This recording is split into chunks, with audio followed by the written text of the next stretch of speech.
According to the Nigeria Extractive Industries Transparency Initiative, NEITI, Nigeria lost 42.25 million barrels of crude oil, valued at around $3 billion, to oil theft in 2019.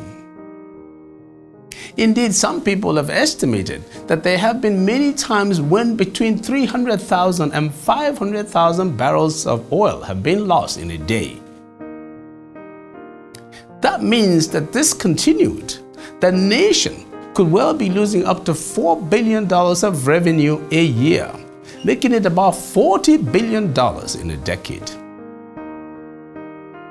According to many reports, oil theft in Nigeria occurs because of aging infrastructure, poor security, and of course, corruption.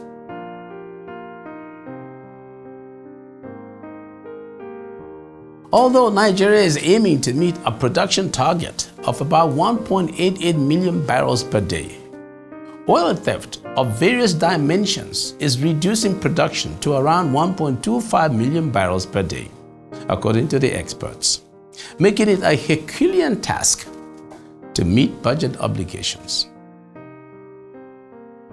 Oil theft is indeed a global phenomenon. According to a report by the United Nations Office on Drugs and Crime, UNODC, the effects of the crime spill over into other West African countries. They state that cartels in the Niger Delta region generally steal crude by hot tapping. That's when they attach a secondary pipeline to a main line, or cold tapping, where they blow up a pipeline and replace it with their own. Then they typically export the stolen oil illegally to neighboring countries.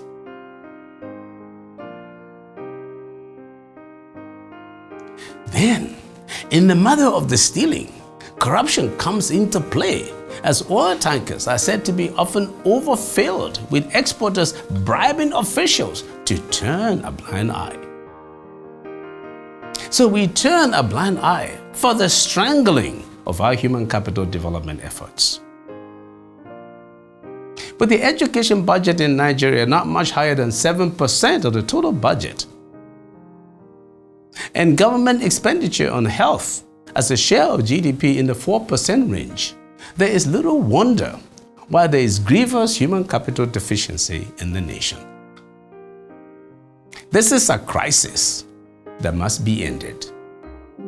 I'm Magnus Paco, and that's my view.